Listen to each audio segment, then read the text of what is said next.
Ready? Begin. I pledge allegiance to the flag of the United States of America and to the republic for which it stands, one nation, under God, indivisible, with liberty and justice for all.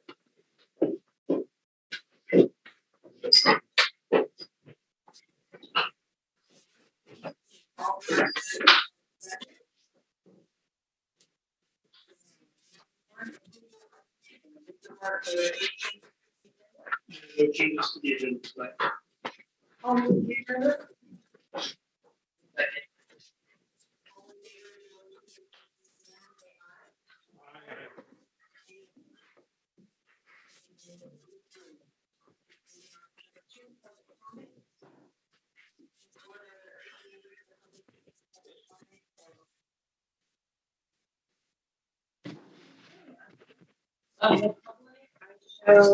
Cheryl Roden online. Nobody interested. I'm on the line. I don't know what you said to me. Did you have a public comment? I'll have comment on 6B and possibly 6E. Thank you.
Madam President, can anyone hear me? The audio is really bad on the remote, and so under AB 361, we have to pause while we get that taken care of.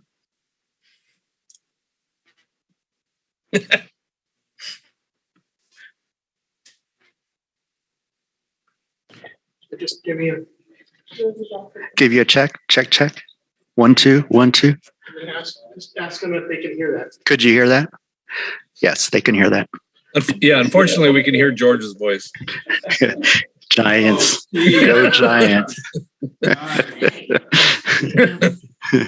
Let it go, Steve. Let it go.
Check. Can you hear me? Yeah, they can hear me. Can you hear me? Check. Can you? No, they can't. So we're finding where the wire's broken. Yeah, there's mine.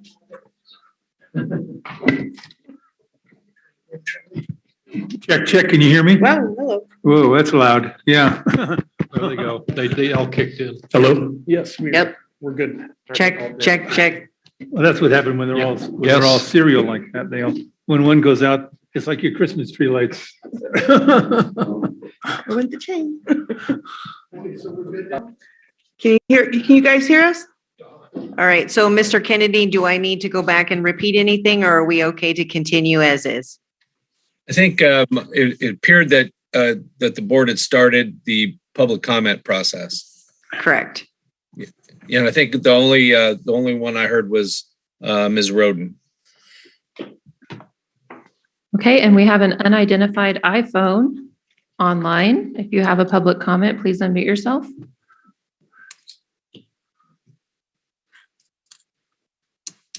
Guess that's a no. Okay, all right, so then we will move on to community reports. So I see we have Miss Bonnie Butler on there from CERT. Good evening. Unmute works, right? Good evening. How are we all doing? We all hanging in there? Doing good. Okay, I am from the Phelan-Pinning Hills Community Emergency Response Team, or CERT. Okay, just in case you don't know. I want to let everybody know that we are now at the Phelan Farmers Market the first and third Mondays of the month. So February is the 7th and the 21st. We are raffling a prize. We need some income, of course. The prize is 2 intelligent smoke detector carbon monoxide alarms with voice. And the tickets are $3 each or 4 for $10. Drawing will be held April 4th for that. We're going to try to do 3 or 4 drawings a year. We currently have our meetings on the first Wednesday of each month at 6:30 p.m. On Zoom. And sign-in is at 6, but the meetings actually start at 6:30. So there's a lot of jabber before. If you're interested, please contact our team at pphcert@gmail.com. We hope to return in person with Zoom meetings soon. I would like to remind everyone that we are a 501c3 and accept cash donations, which are tax deductible. Does anybody have any questions? We're looking to resume classes soon. There could be a class in DeVore in March. We're waiting for them to get back to us. So if anybody wants any training. So anybody have any questions? No, Okay. it doesn't look like any questions. Thank you so much, Bonnie. Good to see you. Yes, I will be here at the beginning of every month. Great. Thank you. You guys so have much. a good evening. I got to hop over to our meeting. You Thank you. Bye-bye.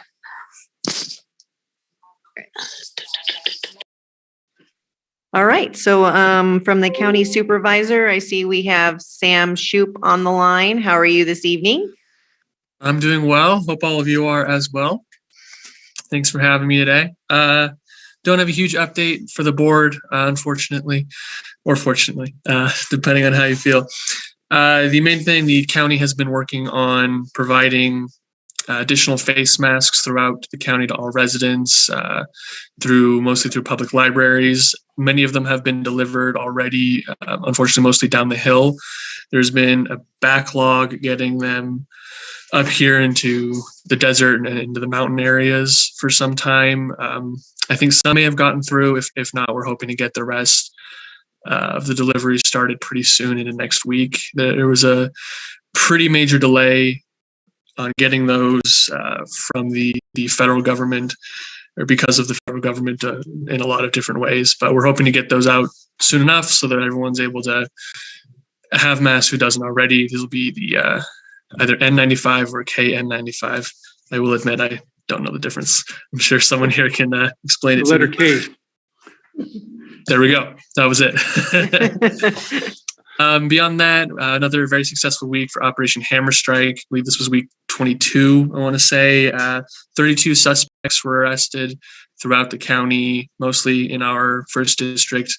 A huge number of processed marijuana was seized during many of these raids. I believe the closest into your area were in Adelanto and El Mirage. So we're working very diligently, or I should say our sheriff's department is working very diligently on this issue. Constant raids going out to upend these whenever they're reported, whenever they're found. And it's been an ongoing issue, and we're very happy with the work that's been accomplished so far. So as always, a big thank you to our sheriff department and everyone involved in the marijuana enforcement team. Beyond that's really everything I have for the board. As always, I'll stick around from the board has one or wants to throw it in the chat here on Zoom. Does anyone have any questions? There's something in the chat. Okay. Nope. Looks like no questions. Thank you so much for joining us again this evening. Of course. Thanks for having me. All right. All right. So then we're moving on to fire. I don't think there was anyone from fire tonight. No one from Mojave Water Agency. So we move on to Dr. Holman and the school district. Well, thank you so very much, President Kujawa, and really to all of the directors. I always appreciate that you're willing to give me a moment in time to share what's happening in the schools and at the schools, I should say, within the school district. We're in February and probably glad to be there. January was a very challenging, difficult month for the school system and all school systems, I think, throughout the high desert and all of California. Just to give some perspective, we something we're very proud of. We stayed open for all days throughout January, and it was very challenging at times. And to speak to those difficulties, we've had the largest amount of COVID-19 infections amongst our students and staff members far and away than any other month. And to give that direct perspective, what I can share with you, the amount of positive cases that we experienced up until December 10th, we within the next month, in just 4 weeks' time, doubled our amount. And that would be from December 10th until January 10th. And then in 2 weeks' time, we doubled again across our students and staff members being impacted with COVID-19. Now, again, with some more perspective, if you're wondering just in numbers what that looks like, we have a dashboard on our website, the active number of cases on a daily basis. That means students and staff who are in the isolation process because of an active COVID-19 positive case. We had a high I'd say the middle of January, directly in the middle of January, of 233 active cases. We went down to 106 in the third week, and we've ticked back up to about 160. Those numbers, those high numbers, we were high in staff in the middle of January. We started to drop, and we continue to drop on staff. The students are increasing, and we probably hit a peak. Now we're starting to see a slight decline, so we're hopeful for February in that regard. So it just has been very challenging in that aspect. And so to that end, from the safety measures, I want to let everyone know next Saturday, not this Saturday, but next Saturday, we'll have a 2-day, also on March 5th, vaccination event. It will be held at Pinion Mesa Middle School. Invite anyone and everyone who would like to get a vaccination. It's certainly optional, but anyone who'd like to access the first rounds of vaccinations or booster shots can do so for all the ages that are eligible. We'll have both Pfizer and Johnson & Johnson there. Again, at Pinion Mesa Middle School, February 12th, as well as March 5th, sponsored by San Bernardino County. Other measures that was mentioned earlier by Sam, and I appreciate him referencing N95 masks. Those medical grade masks have been delivered to all of the school districts here in the high desert. We got 27,000 of those masks for both staff members and students. And so again, while masks are required up through February 15th right now, the idea of having to wear an N95 medical grade mask is an option. And so we give those out to any students who want those and staff members.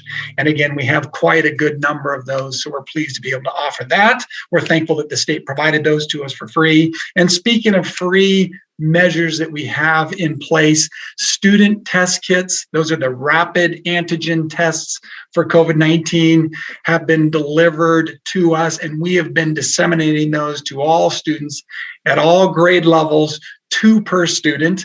All that's required is that parents and guardians come up and get them so that we can hand those over. And if you're wondering about percentages, it does range. Elementary school, the middle school, and high school. Our high school numbers being at the lowest, middle school a bit higher, and elementary school is the highest. And it ranges from about 80% at the elementary school levels to the 60% at the middle school levels, and 45 to 50% at our couple few high schools. And we'll continue to deliver those, or not deliver, but disseminate and distribute those as the families and guardians want those. And we're doing that with staff as well. We distribute those right now as we have supply, and we're getting more supply for our staff members. And all that is, again, a measure to ensure that we use those. People will ask me, when do we use those? Well, we use those to ensure that if we have symptoms, we don't send kids or staff members to school, and we use those rapid 15-minute tests that have those quick turnarounds. And also with the guidelines, it's the capacity to get out of the isolation or quarantine process early based upon those new CDC, which are now the California Department of Health guidelines. We can get out after 5 days of isolation if it's resolving a negative test. So happy to see that we're getting that measure in place. And then just on the school front, so proud to say that we've stayed open. And also that means athletics, performing arts, we've maintained those as well. We look for extracurricular events and field trips of the like, community-based events, and even volunteers. We're hopeful that we can get through February, and that will, those last 4 pieces that I just mentioned will loosen up into March. We see trending downward with this current variant in place.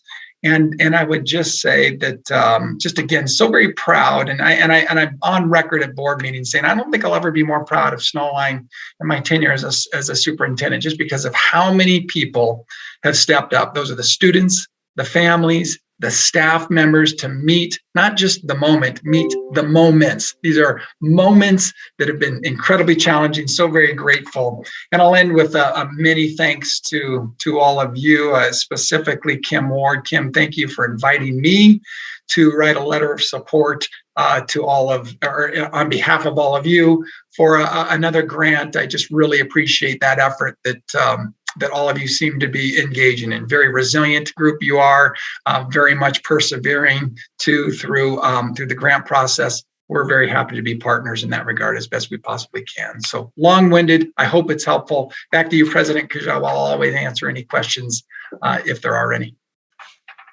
Does anyone have any questions? No questions. Thank you, Dr. Holman. We appreciate it. My pleasure. Thank you so very much for your work. Greatly appreciate it. All right. And then we're moving on to Sheriff.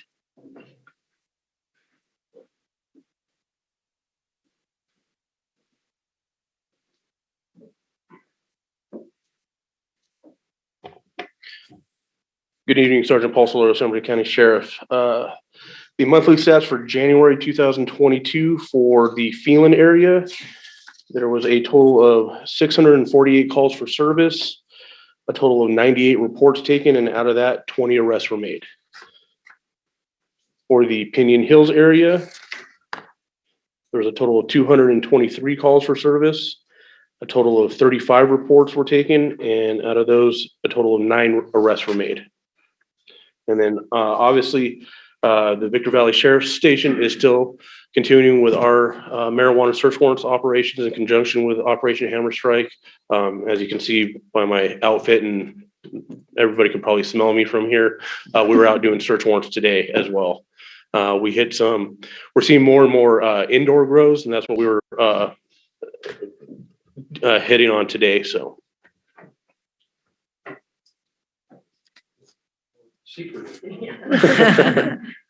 Well, it's cold, so they moved indoors, right?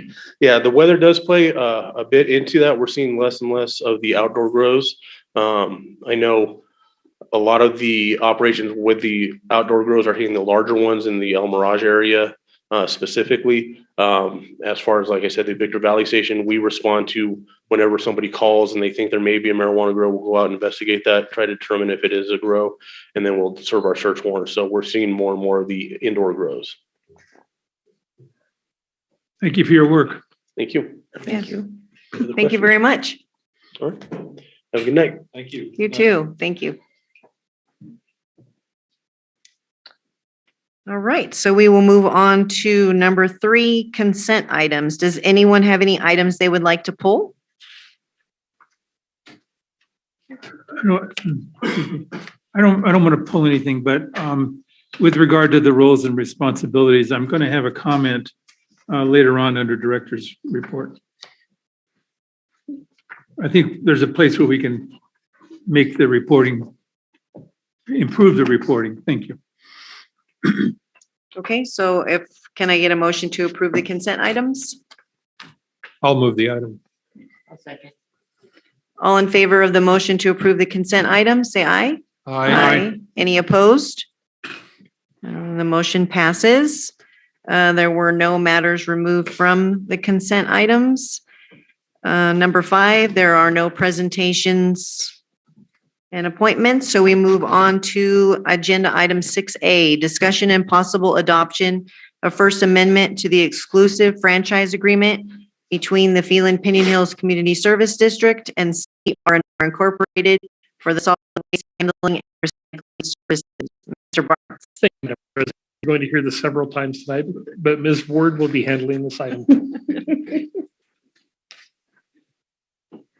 Thank you, Mr. Bartz. Okay, so at the last board meeting, the board had an opportunity to review the franchise agreement amendment.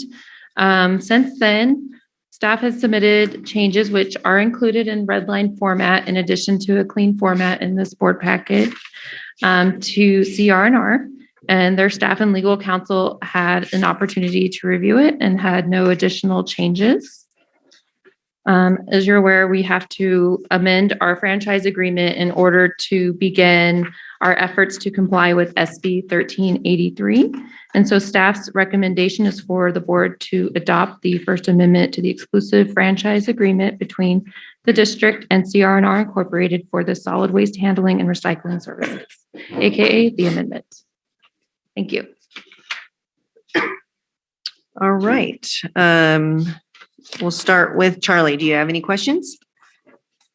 This may be something that caught my eye. It may be something that we'll discuss later as a board, but on page 62, I noticed paragraph 3 that we have the option at any time to assume the billing function. Mr. Bartz, I'm assuming that if that were to be considered, that would come to the board? Yes, that is definitely under consideration, and that would come to the board prior. Okay, because obviously there's lots of issues on both sides. So I would think that that would be a animated conversation. I have to admit that I'm going to be taking advantage of Mr. Spear's work when it comes to public education, because I'm still not sure what a gray barrel and a green barrel and a blue barrel is. So even after reading this, it's still confusing.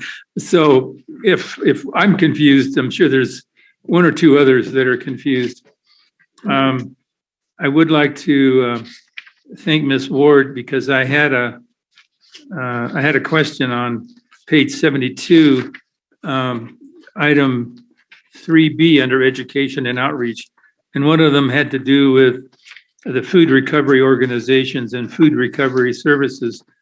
And I looked at the website and I couldn't find the list. And Ms. Ward quickly fixed that. She said, well, here it is, and here's the list. And so I want to thank her for educating me on who these who these services are provided by. And by the way, I don't know what the process was to identify who these groups were, but it seems to me there's a couple of others that, I don't know, I'll talk you offline. There may be a couple of others that do similar kinds of things. Yes, it's very complicated because I'm sure. they can't just accept the edible food. There is a very onerous reporting obligation that all entities that take recoverable food must comply with the state. So we're hoping that we don't lose any edible food recovery donation sources through this process, but we're going to be working with them on helping them with the process. Yeah, well, Also- a good point, because there's clearly beyond these three, there's more food pantries in the community, but they may not be willing to, or may not fit the criteria for this reporting process. Correct. Yeah, there's guidelines on what can be donated, and it's a lot. Oh, and no, then no, additionally, like Stater Brothers, they have their own in-house food recovery program where they donate to different organizations. So Feed Yeah. America is one of them. I was fascinated by the fact that the first one listed was Forever Wild. Yeah, They'll take anything, I think. Yeah, they'll take clothing, blankets. They're great. You know, pretty much anything that any other animals will eat, they will take. I had one more question on page 74, under 6A, additional services, Christmas tree collection. I have a question. What's a curb? What does curbside mean? That theoretical thing between the street and Okay. your property. I saw the opportunity to make Brent laugh, and so I took it. Because we don't have such things out here. And scrolling. I think that exhausts my comments on this section. All right, Deborah, any questions? No, I noticed the changes and they made sense. All the red line. So thank you for that. Otherwise it looks good, and I like the points that Charlie made. Thank you. Mark, any questions? Thank you. Yes, I had one question on, it was the additional services. I remember years ago when I was on the committee that if people put like a chair or or sofa or something out there, you were willing to pick that up. That's still under our bulky item collection. Yes. Okay. And I couldn't quite find it where it might have been in here, but I was just curious as to that, because I remember you talking about that a couple of years ago, that you would pick that up. Yeah, we continue to provide that service, and in the new agreement, we will continue to provide that service. I'm looking for it myself right now in the agreement, and maybe somebody can find it. But yeah, I was just curious about that. Thank you. That's the only thing All right, Kathy, any questions? No. All right, do we have any questions from the public on agenda item 6A? No, thank you. Wow. All right, so then if there are no further questions, can I get a motion? I'll move approval of the item. I'll second that.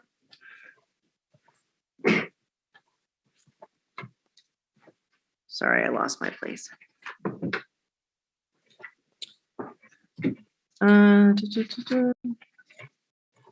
Before we go for a vote, just yeah. a little discussion, please.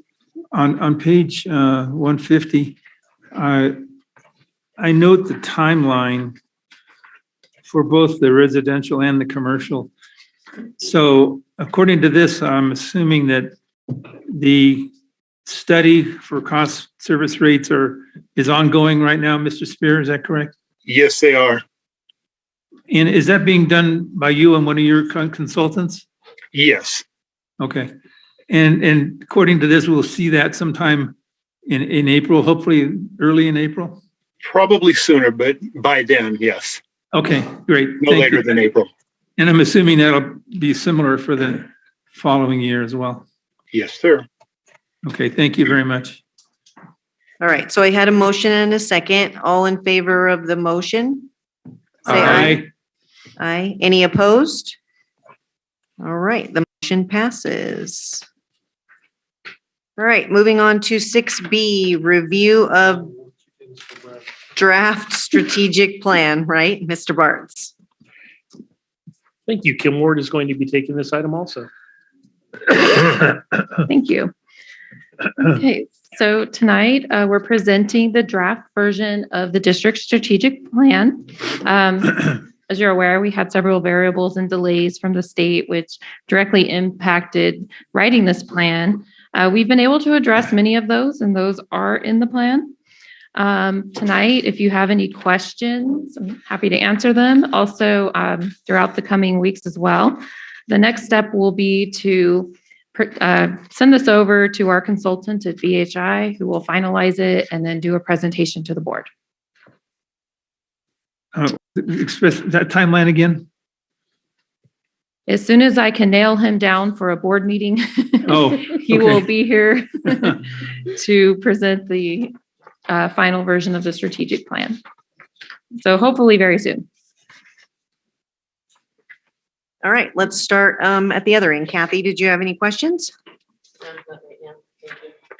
Mark? Yeah, I was just, it has it in here that we would review this every year. Have we been reviewing the plan every year? No. We reviewed it last year and determined we needed to do a new plan. Yeah. So now we're going to be reviewing this once a year on scheduled sometime? Correct. Okay. Yeah. And then you'll know at the very end of it, I put a little tracking box on when it's reviewed. Very, very last page Oh, the very of last it, 181. So we'll just keep a little note of document history. Ah, okay. My eyes were glazed when I got to this part, so. Yeah, that was the initial questions that I had to be able to update it and review it periodically, regularly, so. Otherwise, I think the mission statement's appropriate and seems to be, I think what we talked about. So that's it for now. All right, Deborah? No, not now. All right, I'm going to beat Charlie to this because I know he's going to say it. I could be completely wrong, but on the page where it says strategic focus areas, did we forget to put 7.0? Probably, yeah. Because I knew he would. That'll be part of the final review. Good catch. Sorry. I know you like the ministerial one, so I Well, just figured I'd some beat of them it are to you. ministerial and some of them frankly aren't, but that's okay. At least I'm glad you were able to catch that one. I didn't actually see that one. So, is it my turn now? No. Okay. Tell me when it's my turn. Let me check my notes. Can you define inclusive rebranding? Can you direct me to the page? Yes, ma'am. Yes, ma'am, I can. Now I lost it. Hold on. I think it's in the introduction. Yeah, introduction, bottom of the page. Page what? 155. Thank you.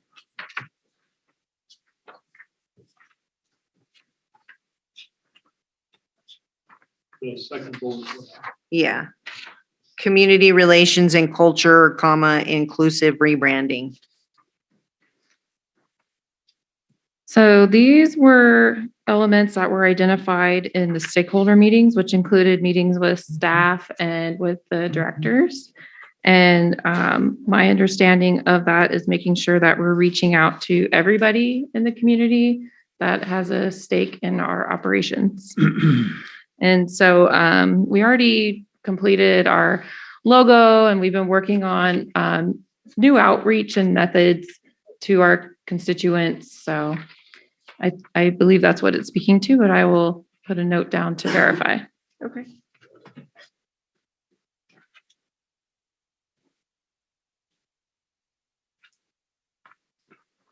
I have to understand my notes that I wrote myself. I think that was it for me. All right, Charlie, any questions? Yeah, it's questions and comments. I've had in course of my career, I've had a lot of experience dealing with strategic plans, and perhaps it was the environment where I was employed. But in my experience, strategic plans have had a strong financial element. This plan does not. It talks about fiscal issues, but it doesn't have an overarching financial emphasis. For example, in my experience, again, it may be isolated, maybe singular to me, but the strategic plan was a 5-year financial plan as well as conceptual. All the other stuff went along with it as well. And so it had financial elements. So at the end of 5 years, we had a projection of kind of like where we were going to be from a financial position. And then what happened was the first year was kind of carved off of that, and that became the basis for our annual budget. And then the same thing would happen as we reviewed and updated from year 2 to year 3 to year 4. So I don't know. That's not obviously not the style of this consultant, and that's fine. But I'm just sort of missing that. I really like to see more. I come up from a strong financial background, and that's just, I'm not going to apologize for that. That's why I'm here, frankly, to work with Ms. Lawrence and general manager. On the other side of it, just as a general statement, I think this is, and I know Brent, he's very qualified consultant. In fact, I was one of the ones that recommended we go with him. This is really poorly written, the language. And for example, there's one sentence where the use of the word adequate was used twice in the same sentence. I mean, it's just not, it doesn't flow for me anyway. I can point these things out later on. I would look to staff to kind of clean up some of that stuff, and I'll be happy to sit down with Ms. Ward or whatever to identify those things. But understand something, that we started the initiation of this strategic plan literally a year ago. And understand why it was late. I'm not blaming anybody for that. There were conditions that things were in flux and we're changing, and we didn't know a lot of things. And so it was prudent to come back with it when some of those things had settled down. Now, honestly, some of those things have not yet settled down. They're still, but you're never going to have perfect information. It's just never going to happen. For example, there's a lot of conversation in here about the consolidation with Sheep Creek. Well, we don't know. It's totally up in the air. We don't know where that's going right now. Maybe more know tomorrow, but right now we don't have. So there's a lot of still, we have to do the best planning for the information we have at a point in time. On page, I'm going to get specific now. On page 159, it talks about the vision. And again, this may be, I may be looking at this a little differently, but, well, I know I am looking at it differently, but it says here, in 5 years, the district would like to be able to say, we are constructing the community center. Well, in 5 years, I think that better be done. My impression is that should be completed. Now, so we're talking about the community center in this particular sentence here. This plan has a problem in identifying certain elements of our park expansion. I even had a problem with that at the last meeting because I kept confusing what I'm going to call the administration building versus the community center. They're totally different. And I got them confused myself because I called one the civic center, and then, excuse me, somebody may think that this whole thing, apologize, this whole thing, the potential sheriff's building and our building in the park, somebody may consider that whole thing a civic center of sorts in a holistic kind of way. So I'm going to start using the term administration building. So it's completely different, because when you say community center, civic center, it gets confusing, as I was. So this document also is a little sloppy back and forth with the language on which building we're talking about. So I think we need to clean that up a little bit just to make sure that there's no place for ambiguity about what building we're talking about. I'll identify some things later on. The other thing that points out to me is that some of these things, like the fact of Senate Bill 1383, it's tacked on to the end of this report. And rightfully so, it should be there. But it looks like, to me, and having read this, it looks like it was tacked on, but some of that should have been mentioned in the beginning part, in the introduction part. And there's not a mention of recycling or waste management anywhere in the beginning of the report. So it's saying here it's coming, and we're going to talk about it in section 7. So I think overall, it just needs to have a refresh and say, yes, we added these things, and rightfully so, but we need to make sure that the other conversations earlier in the document identify those things that are coming up. Like, for example, here in this vision statement, in 5 years, there's not a mention in here about the Sheep Creek opportunity. We may put something in there that says, in 5 years, we hope this is settled one way or the other, right? But that's not here. So, and I mentioned that because that's kind of a big deal to this district. And so I just think it's worthy of some comment. Again, okay, moving along. Under on page 161, item 1.0, water resources. In this particular section, under strategy, I'm wondering why it doesn't say something about develop new water production sources.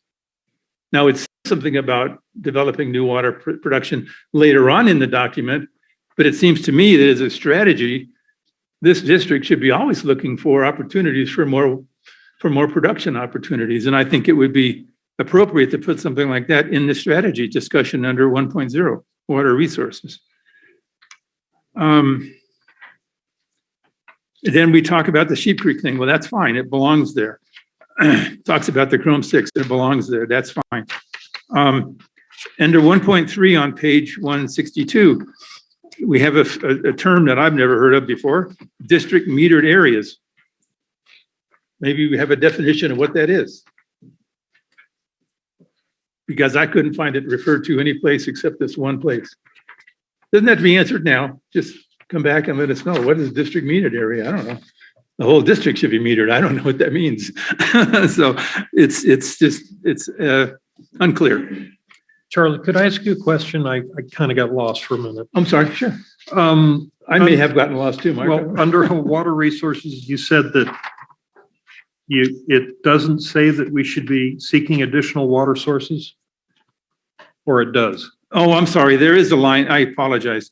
There is a thing in there that says seeking adult water. Under strategy. Yeah, it is there. I apologize. Well, did you say it doesn't or it does? I said it doesn't. I got confused. I said it doesn't. Okay. And I was in error. I was reading it. No. Thank you for Director Roberts. Thank you for correcting my error. I apologize for my oversight because I actually didn't see that. So I'm going to delete my note. Thank you for that.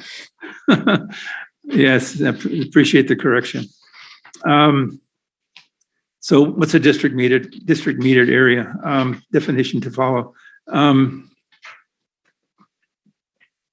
I like the one on 1.4 where it talks about critical to secure additional water rights, and that's an ongoing problem. We're going to be discussing that a lot in the future. In section 1.5 in the second paragraph, that's the place where it says the district's adequate ability to store water is also important. Storing water allows the district to adequately provide water.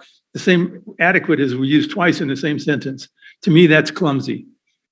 I don't think the first adequate is necessary. Let's just have the ability to store water. Actually, that is 2 sentences.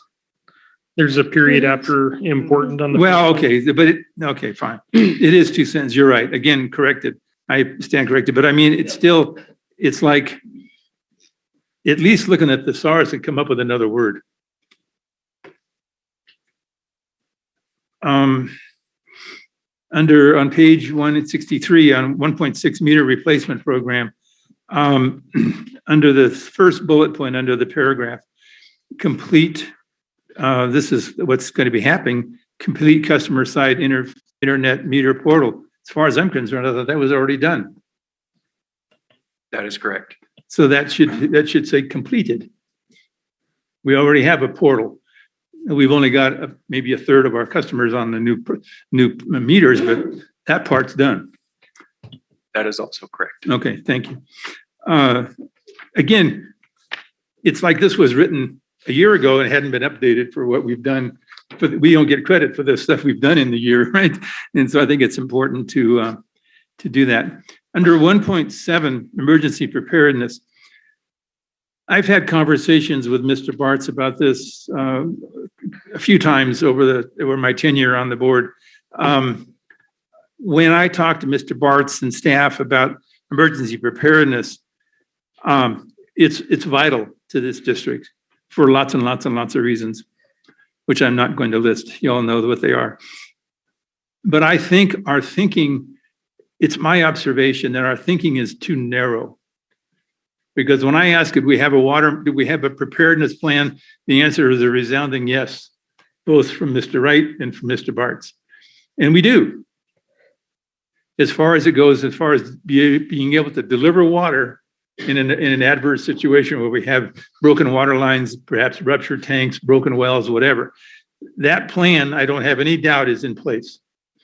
But I believe as a central member of this community that our disaster preparedness plan, our emergency preparedness plan needs to include the whole community, not just the water district and not just the park district, but everything. We talked about in our administration building, we talked about carving off a space for an emergency operations center. As far as I know, that's still in the plan, a space for that.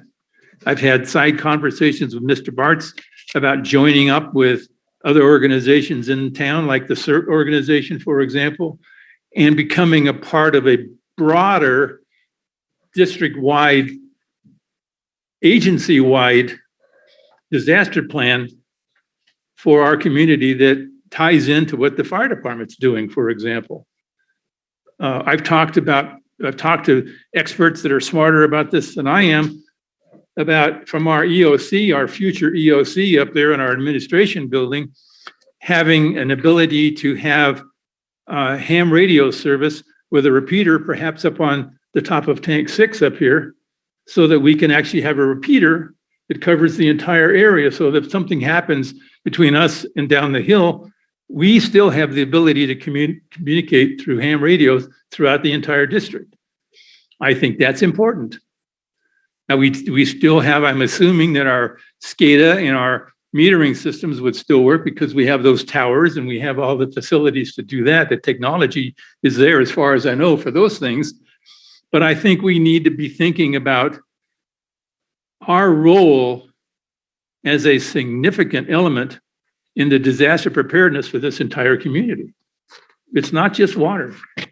Everybody depends on us for lots and lots of things. The community centers as places to house people, for example. That's beyond water. So I think while this is good, I think that we need to expand our vision on this.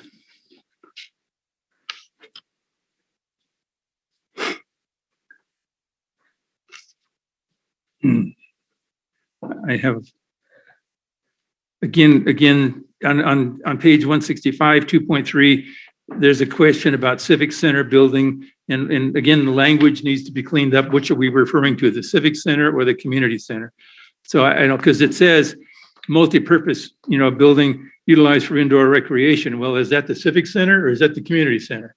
I don't know. So let's clean the language up. Yeah, there's, I think, Yeah, go ahead.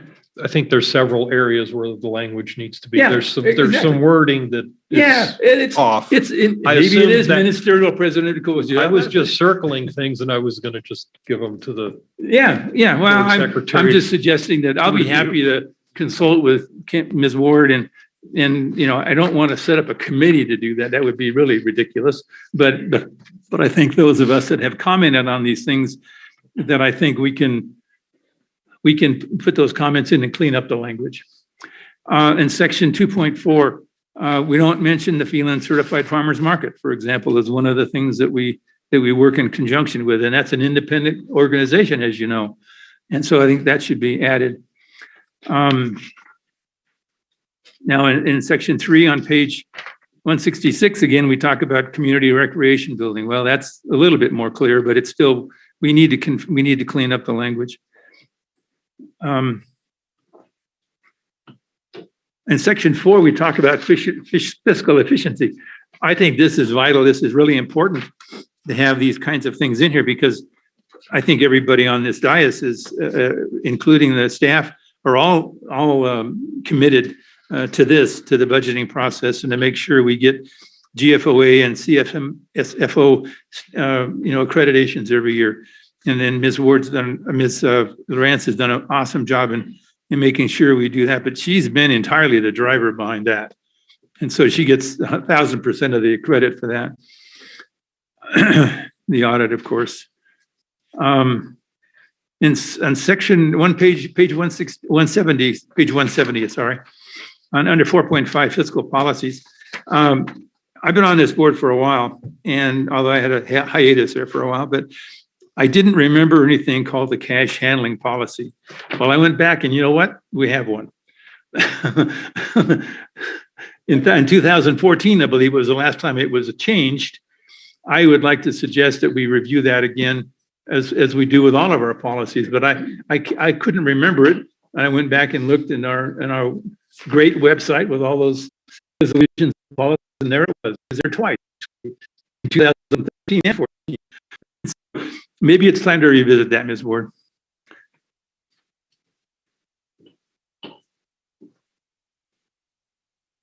One of the other things, just as a note for myself, perhaps, under page 171, under strategic partners in public affairs, and specifically under item 5.2, community business and organizational outreach. Just like Dr. Holman attends our meetings, I think we should have somebody from our group go to their meetings. Whose meetings? Snowline Joint School District. They come here, we don't go there. We should. We are partners in this so many ways, but I think it's important. He comes to give us a report to us. I think it would be great if we gave a report to them about what we're doing, because I don't know, besides Dr. Holman, I don't know who else over there knows what we're doing, to be honest with you. I know most of the board members. I don't know them all that well, but it's something I think that we should at least consider doing that. And that's a staff thing. It's Mr. Bartz can handle that without any difficulty from us. I was gonna say that wouldn't be a board member. No, not at all. Not at all. Well, Dr. Holman's not a board member. He's staff. No, that's what I was. Yeah, so one of our staff members, I just think it'd be good to go over there and just visit once in a while, like he does. He gives a report at the beginning of the meeting and he's out of there. It's not like we're talking about hours and hours of overtime, so I just think it's important with our strategic partners like they are, that we have that kind of exchange. On page 172, item 5.3, Mr. Bartz, I don't remember. Are we members of AWWA and ACWA? We are members of AWWA, and we regularly attend the Aqua events and classes that they have. One of the things we did drop off was not paying the dues for Aqua because we were not getting the bang for the buck, and that it was better for us to pay the extra $100 to attend the meeting as opposed to at the time, I believe it was $18,000 to be a member of Aqua. Right, and this paragraph goes on to say this is a source of the valuable information, but I I thought I remembered correct, and I did remember correctly that we are technically not a member of ACWA, but we do go to their meetings and we do take advantage of their educational opportunities, and that's important. In section 5.4 following, Charlie, can I say something real quick? Sure. Can I ask a question? Sure. Mr. Burns, I know this is a draft, obviously. Got a lot of things to be done, but don't we typically have a workshop or have something on this as time goes on? Yeah, good question, Charlie. I appreciate your input on this too. There seems to be significant additions that maybe the board would like to consider on things that you brought up tonight. And we didn't receive that information prior to this. This is a review, but there are so many things that are new elements to what we're looking at here. So I think if the board wants to consider adding additional elements and adding some of these other things that we're talking about, maybe having it a workshop to have discussion with the entire board on these items. I think it'd be a good conversation. I appreciate you bringing them up, but we have so many things that just to add with 3 minutes of discussion, I don't think we could possibly cover what we would need for this. We have an item tonight is related to this. Absolutely, and we can do that, but he's making the comments about, well, I'd like to see this in there, but there's no comment or discussion from the board on, yes, we should consider that. What elements of that section would we like to add? We just, if the board wants to take the time to do that and are prepared to do that, by all means, I think I'm not it'd be a good suggesting, no. opportunity. Mr. Bartz, I do appreciate your comments, and I know that, given the proper timeline, I would have had conversation with staff before tonight, and that's kind of on me. Okay, but I agree. This is not something I want to solve tonight. But again, there are a lot of things, and I'm sure that staff has been taking notes, and these are items that we can discuss at a workshop, as you suggest. I think that's a fine thing. 5.4, we don't have monthly updates, we have quarterly updates. Sorry, maybe way too picky. But again, if we're gonna spend the money to do this, we should do it right. There's a comment on page 175, 6.5 are we in the process of developing a new employee manual? Yes, our personnel manual is updated periodically as necessary. So it's in process, But- according to this, it's in process. Yeah, I've been working on kind of redesigning the whole thing just to make it a little bit more user friendly. Well, it's a big deal. It takes time. Yeah. It is. Most elements are going to be the same. The biggest changes are in leave law. In what? Leave.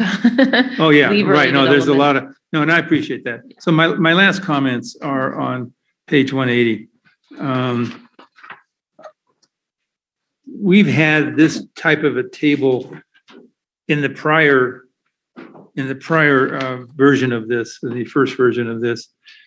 And it was often that we would use some of these tasks, these action tasks here, to use as an evaluation tool for the general manager.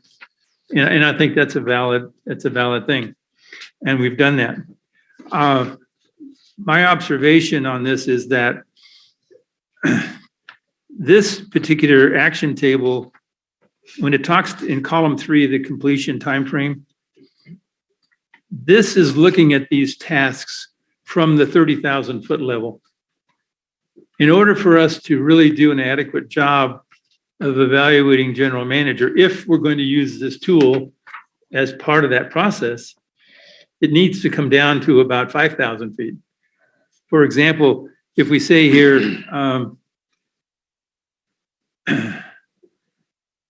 in item 1.6, meter replacement program, it's supposed to be done in 2025. Well, if we were going to use that particular task as a way to evaluate the general manager, there are multiple steps in between that. It's not all done in 2025. It's done over the last, from now and in fact, starting last year until maybe even before 2025.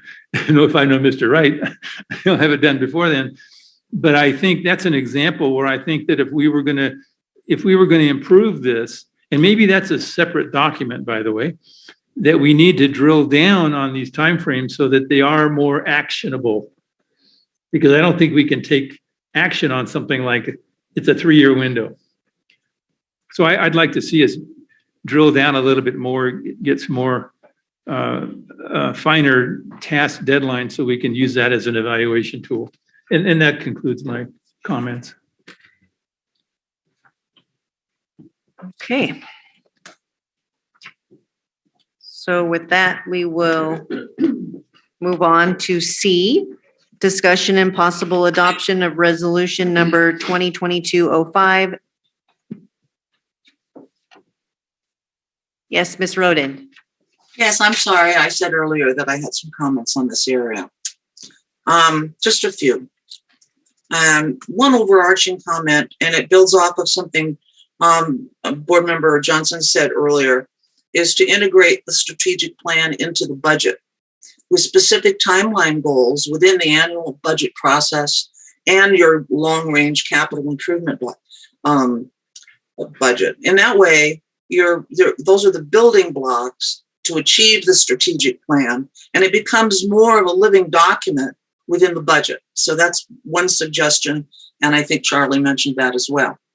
On page 7 of 29 in the 5-year goals, or what you'd like to achieve in 5 years, I would add something to the effect of identifying and hopefully procuring sufficient water resources for projected development.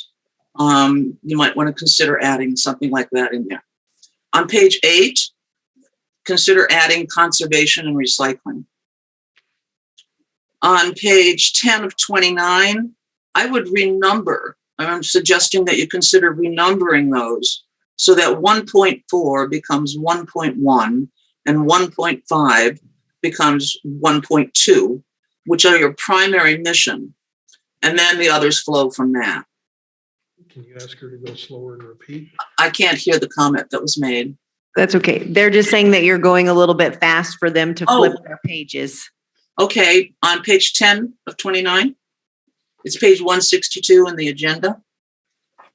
I'm just suggesting considering renumbering those in terms of your priorities, because what is now 1.4 and 1.5 are your primary mission. It's just a suggestion to consider. Can I go on?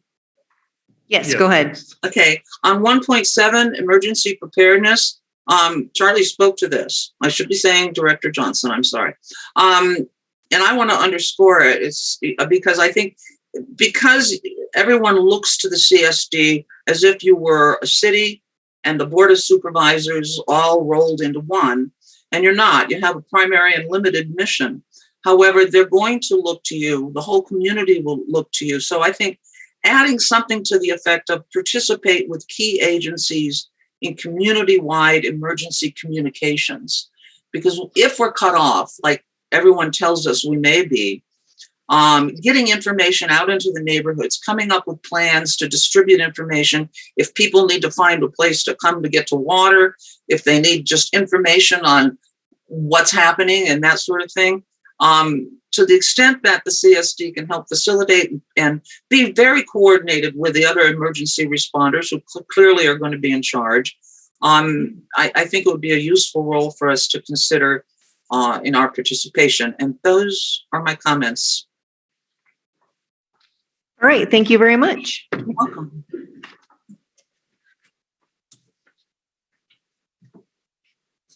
Okay, moving on to 6C, discussion and possible adoption of resolution number 2022-05, establishing a purchasing policy. Mr. Burks. Thank you, Madam President. This will probably be the last one that I have Ms. Ward handle for the evening. Hello again. Okay, so at the last board meeting, it was proposed that we bring this back with some suggested changes in red line format, which we have. So starting on 187, our district legal counsel has added a definition of what a change order is. And then on page 188, 4204, we added some language about splitting purchases and the use of change orders. So I don't know if Mr. Kennedy wants to elaborate on that or not.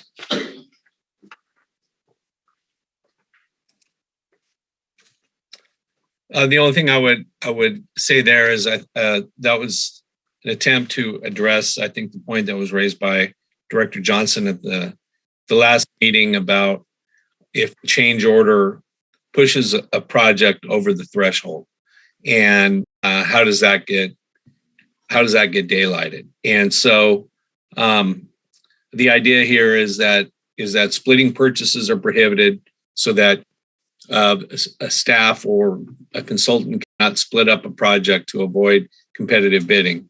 It's a total project that requires that. And so if a change order pushes a project above the limit, I think a question occurs. Okay, so if that pushes the value of a project into a competitive bid range, which the board did not award the original contract based on. Let's say it was awarded by staff under the staff's authority, and now a change order comes in, and that pushes the project above the threshold, even though the change order itself is not above any threshold. Then that change order would need to come to the board for approval. I have a question about that, Mr. Kennedy. Sure. What if they are changes that are made by staff to a project? I think. Go ahead. Yeah, I think we'll still have to come to the board if the changes made by staff result in a cost increase that then pushes the total cost of the project above one of the thresholds here in the policy, then I think that would have to come to the board for approval. Okay.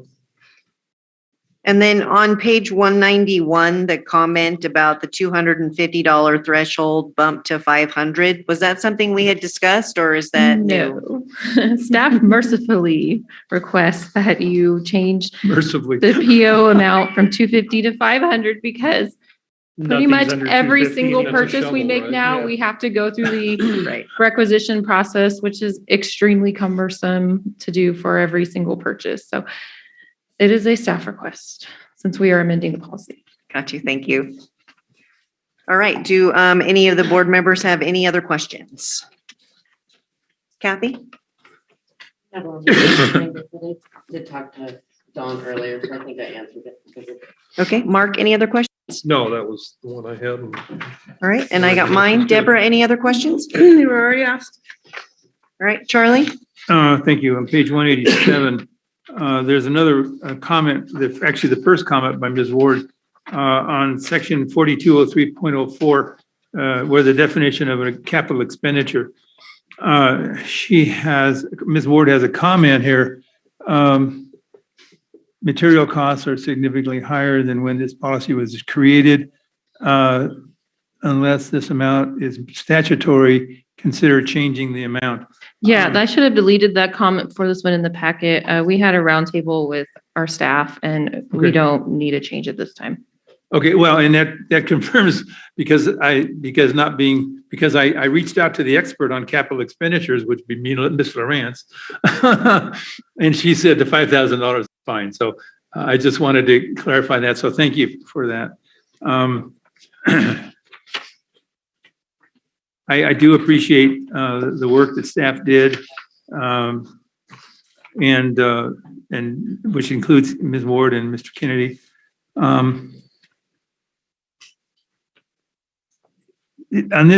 On page 191, Ms. Ward, your comment number 3, did you want to adjust the language, or it says possible language to address on construction related change orders? Is this language here your suggestion? I believe my original suggestion was reworked by Mr. Kennedy, and that's what's incorporated into this document. So this right is here. acceptable to staff? Yes. Okay. I just wanted to make sure when you make a comment, I Try and pay attention. Thank you.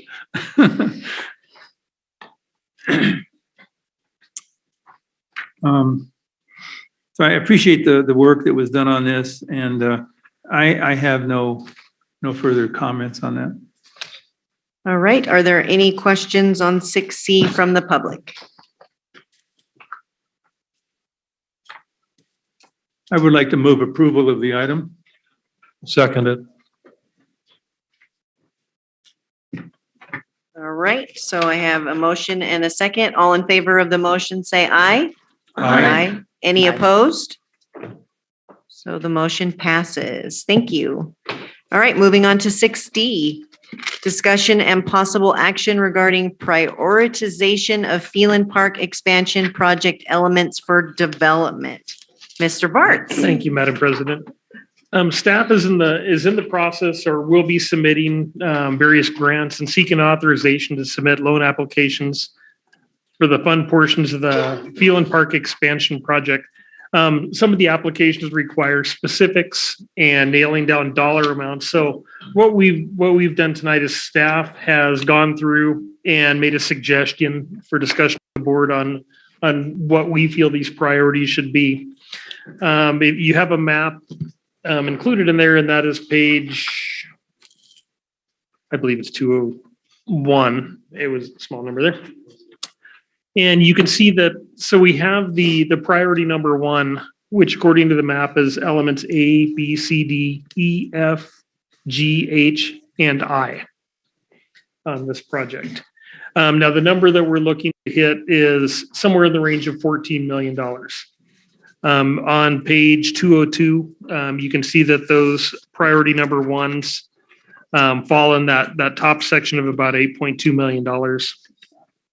And that area A is the event plaza, B is the demonstration and event garden, C, community garden, D, pickleball and tennis court, E, terrace seating, F, the event lawn, G, multi-purpose rec field, H, a playground, and I, which is the restroom, concession building, and a picnic plaza out in the middle. So that's kind of what the board had decided on when we applied for the grants in the past. So we left that alone. Looking at a logical sequence of the location on the property for construction ease and not leave open areas in between. Priority 2 we feel is element N, and that is at the very top. So element N is our area, and it's the parking lot road, and that is parking near the future maintenance or aquatic center, whatever that happens to be in the future, and has the bioswales and trails. That is also part of the agreement with the school district for the vacation of the road for Sahara Road to give the school access out the backside of the property. So we feel that was very important. And I'll go through these and we can go back and look at them with any questions. Priority number 3 is element M, which is the skate park and pump track. That, by building that component of it, it kind of gets rid of a vacant piece of land that we would have had out in the middle between the other areas. And actually, that's probably one of the smaller dollar amounts in this whole process. Priority 4 is K, and area K is the dog park. Priority 5 is the community building, and you'll see down at the bottom site buildings, community center building, we call it a number of things, multi-purpose building, gym. You've probably heard it called all of that. That one's kind of pushed down a little bit. That is, as far as a priority, that is almost an $8 million at this point element in the park. And then priority number 6 is element L, which was the equestrian area, which is very low on the list in the community of what we were looking at. So what we would be looking at is the elements under the government funding. You can see on page 202. And we have $8.2 million for everything in priority 1. J is the multi-purpose field and softball field, $2.5 million. The dog park, $1.2 million. I'm just rounding these numbers off. The skate park and pump track, about $1.3 million.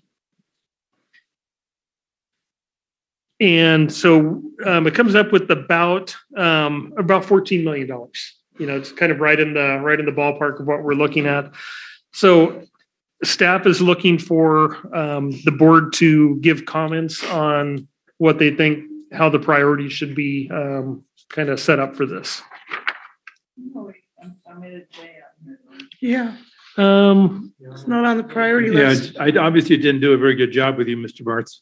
where are you missing J from? I see it on mine. Priority Mhm. list. It's nowhere in the Oh. list. Area J? Yeah. Area Yeah. J. No. Oh, okay. I see what you're saying. It does not say Yeah. area J. That's the point. Actually, it was a misprint. Says priority 2 would be element N and J. Okay. Yeah, I was confused because I was K and looking J. for that. K and Under J. here, you have area J and infrastructure cost. Is that 811,000 for that? For J and N? For J, Okay, on page 202, yes. I got confused because you've got the listed areas and then in between, you've got area J/N, infrastructure cost. That's 811. J through N is 556,000. Is that what you're talking about? No, 811. No, I don't know the costs for area JN, which is priority number 2. Okay, infrastructure of that J through N totals. Thank you. Infrastructure for J through N totals 811,000. Area costs for J through N is $6,326,643 for a total of $7,137,843. I'm completely lost. You see that? Oh, yours is yellow? Yeah, it's yellow. It's by the yellow. Go straight across. Oh, okay. There's 2 area J. Okay, total J through N. J through N. No, you're talking about J and N, not J through N. Isn't priority 2 J and N, not J through N? No, if you look at those numbers, it has to be all of, because it's 800,000 and each of those is 100 something. If you add those 5 numbers up, it'll come up to 811. Priority 2 is just N. Just only. N by Yeah, itself. I'm sorry, Mike. I'm sorry. Priority 2, that's where I'm getting confused. Yes. Right now, and these. Priority 2 is just N. N. Right. And the cost for just N is, The cost for just N is $518,409. and where is that? On the far right, under possible current funding. Under government funding. Under government funding. Right above site buildings. Hey, Mark. Why is it over there? Okay. Okay, I got that. Okay. Well, it's also in total infrastructure area. It's a little. I tried to simplify it, but it didn't work.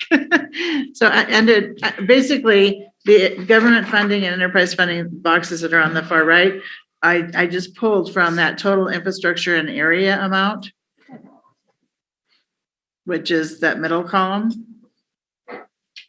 And that middle column consists of the total infrastructure, which is the first column, and the area cost, which is second column, equals the total infrastructure and area cost.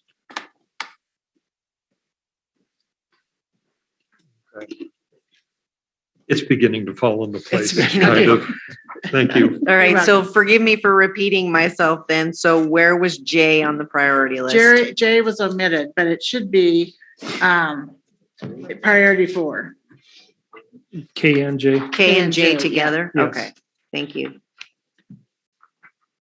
And actually, and maybe should have its own, if we're specifically identifying a priority for each of those areas, it probably should be a separate You just bump priority. them down one. Like either priority 5 or priority 4, swap those 2 around. But this is where we need the board to say, this is priority 1, this is priority 2, this is priority 3, so that we know as we can determine what kind of funding we're able to get right now, what priority the board wants to pursue these in. Okay. Is the dog park up there? Up in Yes, priorities a little bit? yes, that is, K is priority number 4. For us, I mean, on this list, but, Yes, I There don't was a remember exactly surveys. the number. Yeah. Yeah, on the poll, it was up there in the poll. Yeah. Thank you. But for, I think ease of calculating which category this is gonna fall in, it fell into the upper tier of the preferred projects. Because when we were looking at it, what we looked at was the surveys that were taken, the Mhm. initial survey that was done through K2A. And then the most recent one, we didn't really look at that. We considered that, but they kind of mimicked each other, actually. The second one really was similar to the first one. But we were also looking at what made sense as far as the location of the thing in relation to the, trying not to leave gaps in different Yeah, places. ease of construction. You have Right. you have a significant amount of grading. Some of the height elevation between the pads are 8-10 feet. I know, but it's right next to I. Can't we add Yeah. it? This is also where I'm getting a little confused. You have to do all of the grading costs for the whole site. Correct. All of the grading. will be All done. of the grading for Yes. all of the A through K, whatever. So that number needs to go in to the top priority list first or with it, correct? Yeah, so when you look at let's go to event plaza number 1. You have an infrastructure cost of $165,000. The area cost is $1.3 million. When they did the breakdowns for us, it includes the infrastructure needed for each area. So not only do you have the grading, but you have the electrical, the water, irrigation, everything that would go along with that too. Okay, but you don't have those numbers for L and community center building and all that stuff. All that, the infrastructure has to be put in for all the items up front. Right. And then you go from each structural area with your numbers. You can't separate the infrastructure out, the cost of the infrastructure for those items that you don't want to build right away. So have you got all the infrastructure, the total cost of the infrastructure in up front, and then the items that you list, and then come up with a number? Yes, and I believe the way the infrastructure works on those, let's take the equestrian area. There's going to be electrical out there. There's going to be water. They will actually not finish those up. You won't have the finished lighting and everything. You would have the conduit and everything laid up to those portions of the project. So you're going to have it So a graded. portion of it. Yeah, it's going to be a portion of it.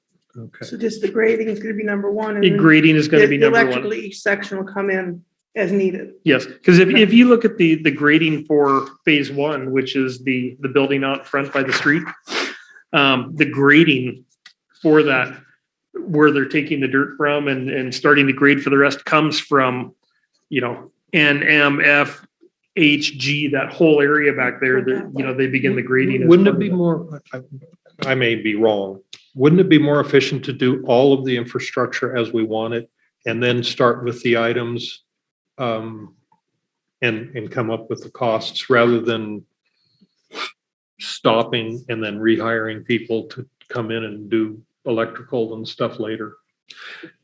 I do agree with that, but I think if you look at the entire site in the areas that we're looking at developing, we have very little left that we would have to add at a later date.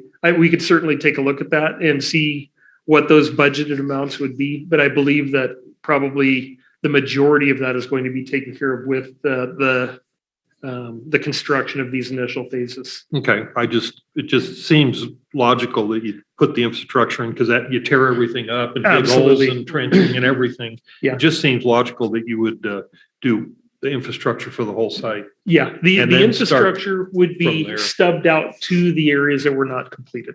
I mean, it would be right to that point.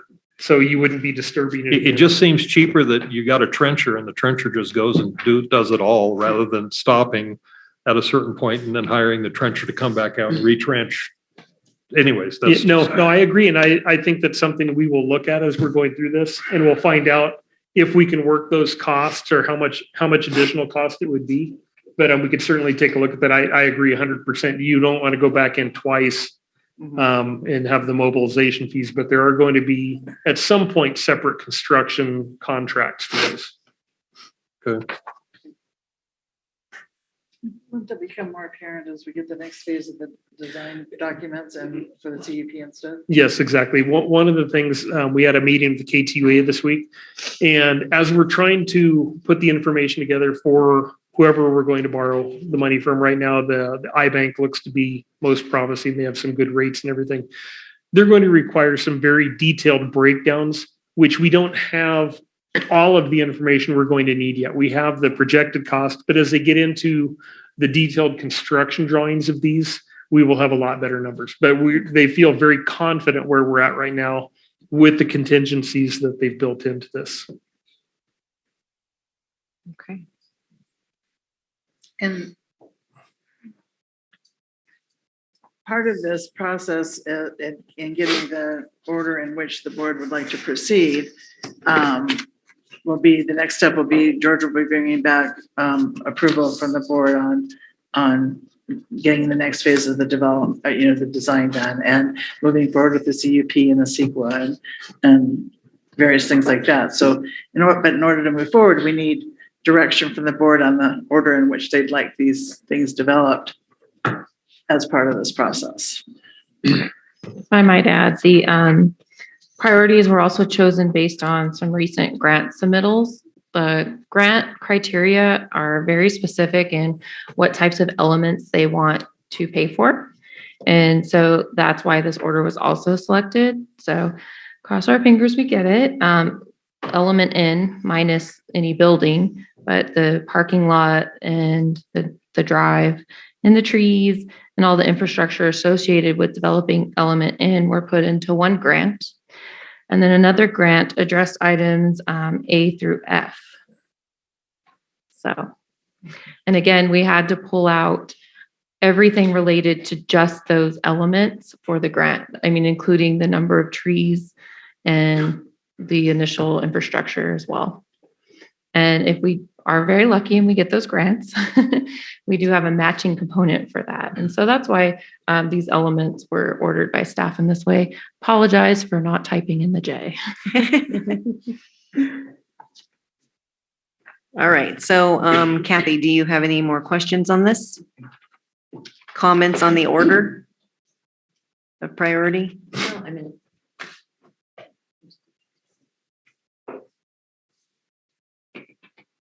these are all things. I don't remember area D being up there on the list, but that doesn't matter. It's okay. No, that's the tennis court, right? Yeah. Yeah, I just didn't remember that being initially. I think they just separated it out. Okay. Yeah, we separated that out. Part of the grant that we submitted, or one of the grants that we submitted, they do have, a timeline for when the project would have to be completed if we were awarded it. And so we were mindful of choosing items that are already in the existing CUP. And that does include A, B, C, D, portions of E. And it really is going to cost another $1 million, almost $2 million to do the dog park. So I'm going to research heavily if there's any grants available for dog parks. So far, I have not found any. Dog parks over $1 million. I know. I'm just like, it was that one bench. So when we're looking at these prices too, the prices that the estimates that we had for the grading on this project seemed to be high. We actually had a local contractor look at the grading for the phase 1 project, which is the admin building, and it was substantially less than what they had projected for the grading as part of the process. So we are, as far as the phase 1 project, we're verifying we're going back in and having local contractors verify numbers. And as we go through this and you look at the area costs, because those area costs do include the infrastructure and grading. So we expect some of these costs to go down. We're hoping these are like worst case scenario. And maybe when the actual construction documents are done, we verify the costs there's a good possibility that it might be less than what you're seeing right here. So when you're looking at the dog park, there's a lot of grading to be done out there on the site and the infrastructure for that. Fence and a bench and fake grass. It's a very nice bench. It is very nice. $1 million bench. All right. Mark, any other questions or comments on the priority list? It looks a lot like what we had discussed some time ago. And then I also agree that parking lot for the school, that was a big part of the whole plan, overall plan. So that makes a lot of sense to me. That's it. Okay. And I notes that I took myself, I agree with Mark on the whole moving of the dirt and everything. I mean, it all makes sense to me what you were saying, only you said it more eloquently than I was thinking it in my head. So, we got to move the dirt. Let's move it once. I'm all for that. And then, so I'm not as eloquent here with the whole infrastructure thing, but I'm assuming that this 162,240 for the elements J through M would be partially included if that's part of moving dirt, putting in the electrical and stuff, correct? That's correct. Okay.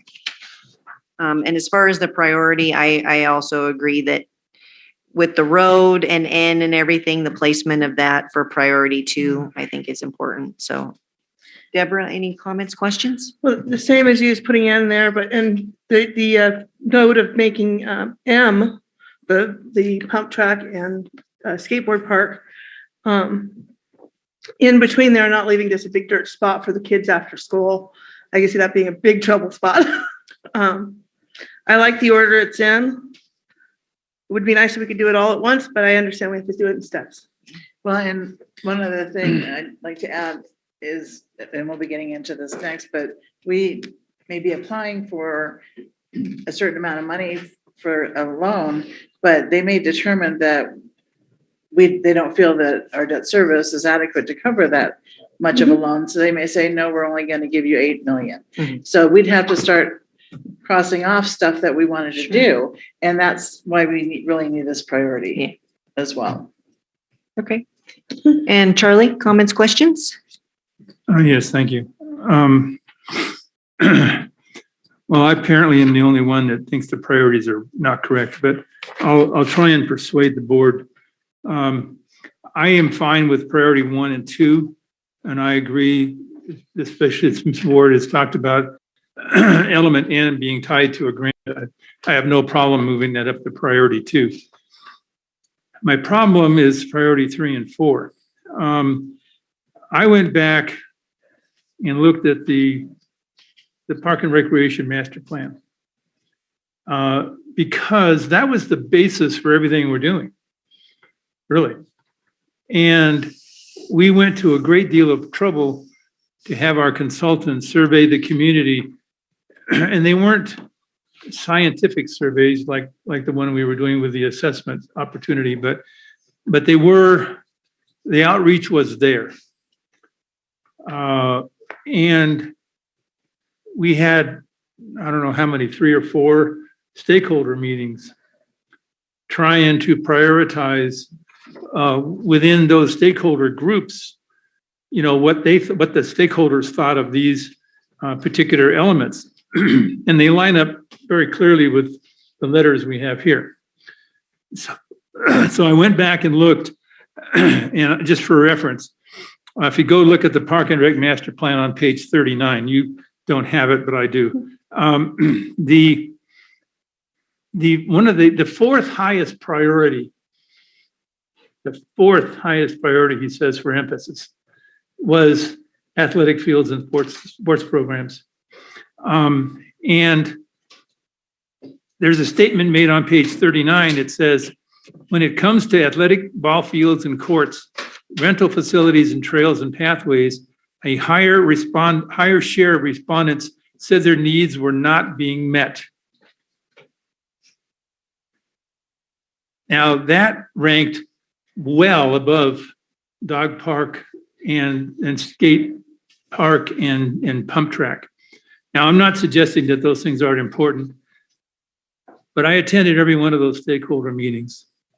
And I can tell you, for as many of us did, there are other people in this room who attended those as well.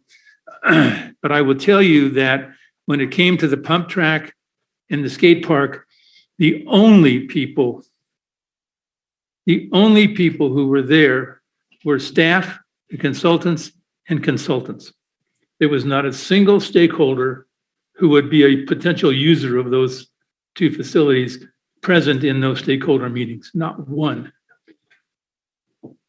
Perhaps, and I've thought about this a lot, perhaps we didn't do a great job of reaching out to who those folks might be. I know that there's a small skate park, I believe, in Wrightwood. I think there's some in Victorville and Hesperia, but I don't know what outreach the consultants did in order to try and attract those people. I'm not going to tell them, I'm not going to micromanage how they do their job, but it was clear that there was nobody there from our community to have input to this except the consultants.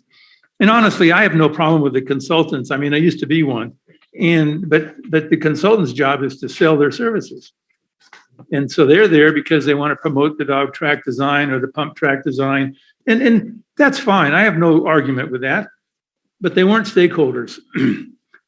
But the stakeholders, when we did the surveys, they ranked athletic fields much, much higher than dog park, than pump track and skate park. It's just a fact. Okay, but you're already going to get an athletic field in G. So you get half of that now, and then you get half of it later when J comes up on the list. And just as a rebuttal for nobody showing up for M, most of the people that are going to use the skate park and the bike track are probably under the age of 13. So they're not going to come to a stakeholders meeting. So no, but the consultant could have gone out to them, and they didn't. Deborah? I happen to be connected to a skater, and they don't generally like to come in and talk to people. But if you make a note of what's going on in Stater Brothers parking lot, you'll notice them there. You'll notice them walking up and down the street with their skateboards. They're carrying it behind their backpacks. They're carrying it in their hands, and they're spending a lot of time on the western side of the Staters parking lot. And they're looking for places to do their activity, and there really isn't any place safe for them to be able to do the type of things they want to do, like grinding or the pumping or any of that. They'd like something to have to do, but they aren't going to come in and talk to us. They don't trust. I'm glad my time was respected. Because No, you both walked all over it. No, I don't believe there was any disrespect. I just really don't want to be here till 9 o'clock tonight. I appreciate your perspective. But I'm just saying that you are going to get G. So M makes sense to me, and it sounds like it makes sense to some of the other board members. Charlie, what was your suggested order? Well, I'm not suggesting that they're not something I'm suggesting they have something that the community has asked for and we should give it to them. But I'm thinking in terms of priorities, I'm just going back to the original data. The consultant, we spent a lot of money on a consultant to have him figure this out for us. And, I left my AYSO shirt at home on purpose because this is not about me and my devotion to that organization. This is about what the community asked for in the survey. That's all I'm saying. Well, I get that, but what, like Mark asked, what's? I would like to reverse 3 and 4 and make K and J number 3 and M 4. Could you say that again? He would take 3 and 4 and flip them. Make priority 3, element M, make that priority 4. I see. It's still highly ranked, but then have priority 4, K and J, element K and J, have that be priority 3. That's all I'm saying. And all I'm doing is going back to the original stakeholder surveys that we did, that we spent a lot of money on. And I think if we're going to, it's completely defensible in the sense that we're going back to the original data. We promised the community that we would do what they said, and that's what they said. And I agree with you, and I respect that, but I respectfully say that we leave them the way that they are. So, because you're getting G, you'll get K and J afterwards. M makes sense because like Deborah mentioned, there would be a blank lot right there. And it's something else additional that the community can use while they're waiting for the second athletic field. I can see a lot of issues with after school hours in that area, in particular with elementary school kids, and coming and digging in the dirt and any infrastructure we put in the ground being trouble. You can come up with all kinds of examples of what could possibly happen. You're going to have a giant space where the future athletic field is going to be, it's all going to be dirt.